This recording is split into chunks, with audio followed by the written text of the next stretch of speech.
Welcome to this episode of the Gunman. In this video I'll be taking you through the paintwork on this Toyota Corolla Ascent, painted in silver metallic. That's actually the name of the colour, silver metallic, and 1D0 is the paint code. So start off, we've already got it in the spray booth, we've done our prep work. I've got that included in some other vids, so check them out if you want to. There's a link to it at another video at the end of this vid. You can check that out if you want to see more on the prep work, but pretty basic. I just buzzed the door down with some 600 and then went over the top of that with some Scotch-Brite and an 800 pad to take it down to a finer grade.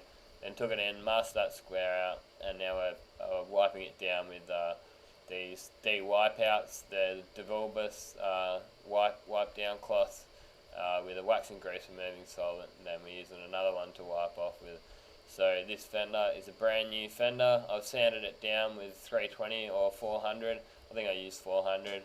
320 would be okay because I'm using a non-sanding or wet-on-wet primer. Non-stop is what they call it in the Standox.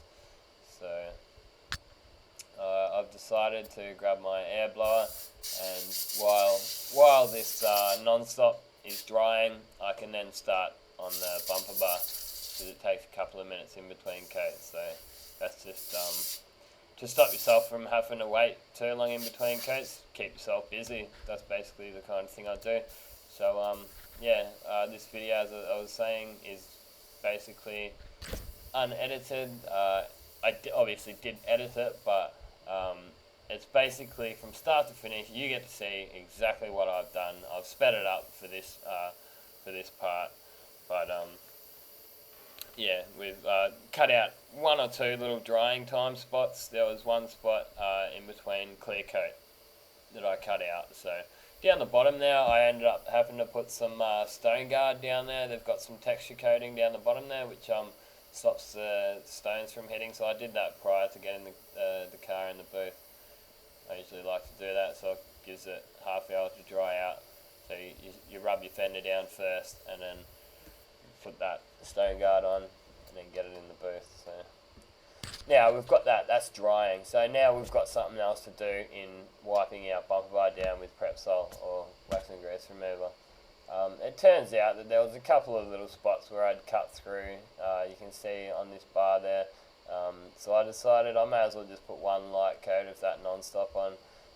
If you've watched a few of my other vids, you probably noticed that I don't always use this non-stop, the wet-on-wet primer, but I've just started using it and I've been getting good results. The first couple of times I used them, I ended up getting some fish eyes in it, and I get a lot of dust, so it turned out it slowed me down a hell of a lot, and it meant that I had to wait for the primer to dry right out 100% and then sand it out. And so I stopped using it, but I gave it a shot on this job for the first time in a while, and it came out real well. So I think I might start using it again a bit more, which is part of painting. Is just you got to adapt, and you got to be open to doing things new ways. You can't get too stuck in your ways. I've been doing it this way for my whole life, so you just got to think, there's always a better way, and be willing to try and change it up a bit, because it could end up working in your favour, which it ended up doing. So just for this bar, I'm just putting one coat just over it, just pretty wet coat over the whole thing. So once that's drying out, we've got that drying out, we can start on this the door, get that tack ragged down. The high pressure air on it. Turned out this job blended out really nice. The colour looks good from the bonnet to the fender, or the hood to the fender. So now we'll slow back down to normal speed. So as you can see, by the time I've gone and wax and grease removed that bumper bar, tacked off that door, that fender's actually already right to go down, so we haven't ended up having any downtime. That's a good bit of time management there.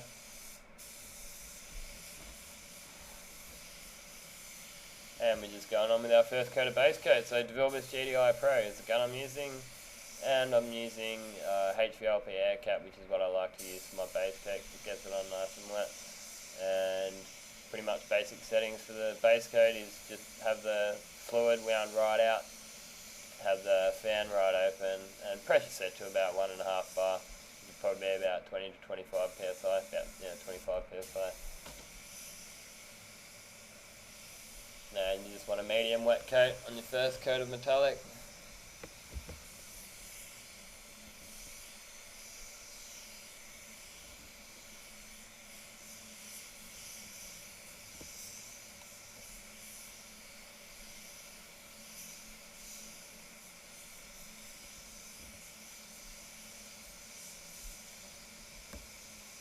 As I always mention in all my vids, you're more than welcome to make comments, tell me what you think. I've got a Facebook page too, check it out, there's a link in the comment box. You're more than welcome to send me a message. I get loads of messages and that, and I do my best to always answer people's questions. I am basically doing this just to help people out with their projects, and just to share my passion and my love of spray painting, because I still, after 15 years I've been doing this for, I'm into my 15th year now, I still get a real kick out of spray painting, because we get to make cars look good for a living. What better job could you get to make things look good? I love it. I had a year out of the trade recently. I've been back in it for a year now, and I had a year out, and I worked in the mining industry doing some drilling, some onshore drilling, exploration drilling, and coming back into the trade really, and having that break really made me realise how much I actually do have a passion for this trade. And this is the main reason I've decided to make this YouTube channel, to share my passion and to help some other people out, because without trying to say I'm the best and all that, I do know what I'm doing. I can get a good quality finish, and I'd like to help some other people out if they can. So even stuff like this, I might make it look easy, but those spray painters out there will know that a job like this isn't necessarily that easy, because sometimes even just blending your colour out over the door can be tricky. But I've found in getting your silvers to blend out nicely, it's all in the colour mat. I used to, and everyone's been there if you're a spray painter, getting mottled, and if you're painting a bonnet, getting it mottly, getting it uneven and patchy. As far as blending goes, I think having the colour correct, and as far as mottle goes, it's just getting it on even. You can get it on real heavy, you can get it on not quite as heavy, but as long as it's even, I've found that model should lay down. It's when you start train tracking and stuff like that, is that when it might go a little bit heavier and then a bit lighter, and then each pass isn't actually even. So that's the key that I've found anyway. And these new guns, these GTI Pros, are absolutely awesome, especially with the HVLP Air Caps on it. They pump out such a big fan, they get so much paint on, and it just really makes life easy. And don't worry, I'm not getting paid to say that, that's just my honest opinion. They did send a gun out to me because they've noticed that I make videos with their spray guns, so they sent out a Pro Lite for me, which you'll see me using for clear coat on this job. And they don't pay me to say this, they just sent the gun out for me to start using in some vids, so that's just my opinion.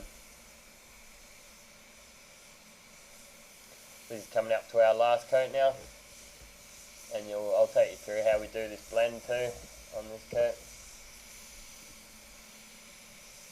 And same thing, I'm changing it up as I go. Like, there's something that I found that a couple of times on the silver, I was going right up to the edge with my blending clear, and then I put 2 coats of clear up to the edge, and I noticed 1 or 2 jobs I started to get a little bit of a colour change on the blend panel. So I've started doing this method again, which is something I used to do. So I'll take you through that now. So now we've got our fender and our bumper bar done. Run back over, and we'll grab our blending clear, which I've got in a separate gun, which is just clear base coat, that's all it is. All paint systems have it. Use it as a wet bed. So you see with this blending clear, I'm not going right, I'm leaving it a couple of inches or 10 centimeters or so off that back edge of the door. I'm not actually bringing it right up. And I'll do exactly the same with my first coat of clear coat. So, and then we blend straight into that wet bed, and that will actually aid this colour to blend out.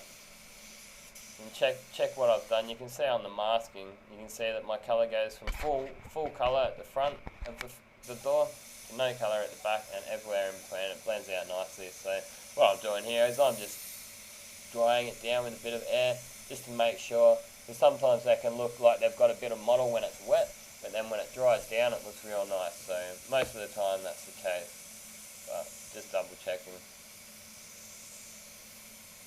And from the feedback I've been getting is that you guys that are watching these vids don't mind having them go for a bit longer.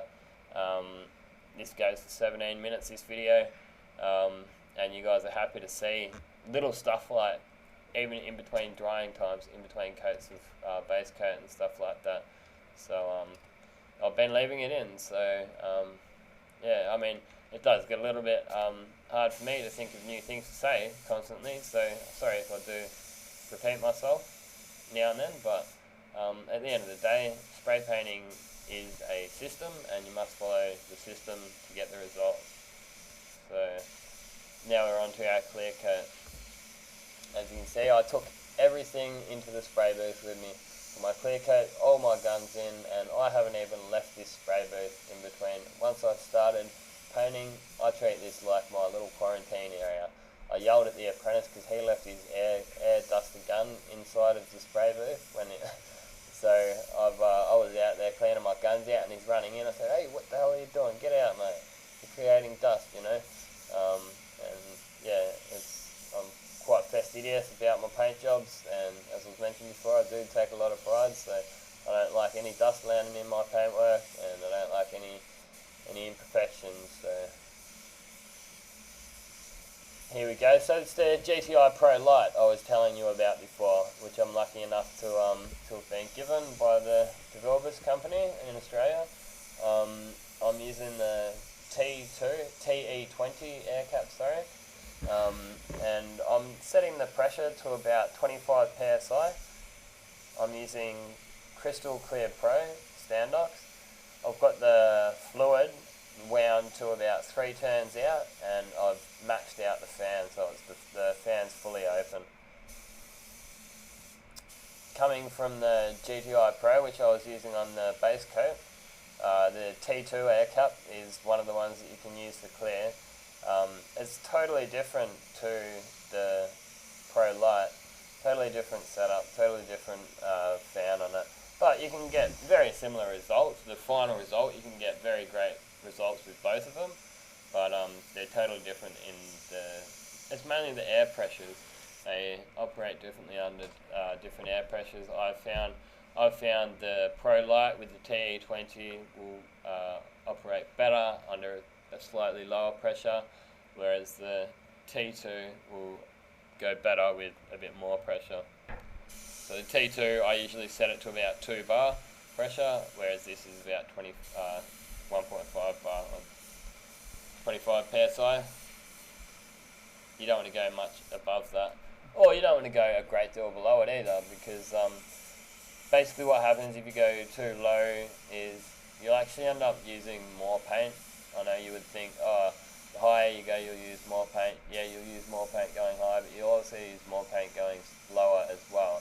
And the reason being is that with the lower pressure, it's coming out so much slower, so you've actually got to slow your pass down. You've got to slow down the way that you're painting, so there's more paint coming out to get that panel painted. And raising the pressure will go through more because there's going to be more overspray. So there's just a pretty much sweet spot for most guns. With most certain clears is going to change it, but that's only just through viscosity, and viscosity is basically how thin or how thick the paint is. I think I might actually look into getting a viscosity cup, which most people don't use, but I'd never really actually use one as far as daily. But it's something people might be interested in. Tell me what you think. Leave a comment. some of you might say, hell yeah, give us a look at the viscosity cups, how to use them, and stuff like that. So, but yeah. So yeah, it's coming out pretty well, and the job came out really clean. No runs in it, good colour. We've got a quick look at the car once it's all finished off. If you want to hang around for another minute or two.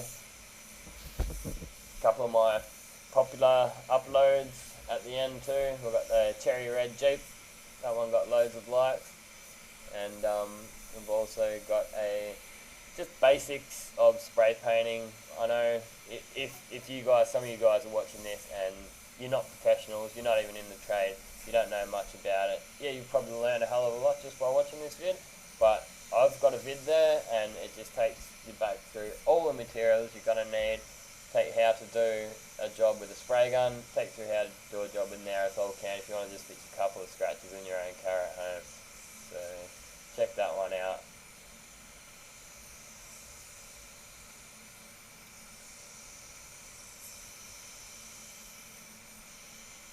That just about wraps this job up. Quick look over it. I then just left the booth, went out, cleaned the guns out, gave it a good 5 minutes flash off time, come back, hit bake for 45 minutes, and then pulled it out. They then reassembled it. It came out real well. Owner should be happy. There's no colour difference there. It blended out well. And check out these vids if you haven't already seen them. Thanks again for watching. This has been another Gunman production. Goodbye.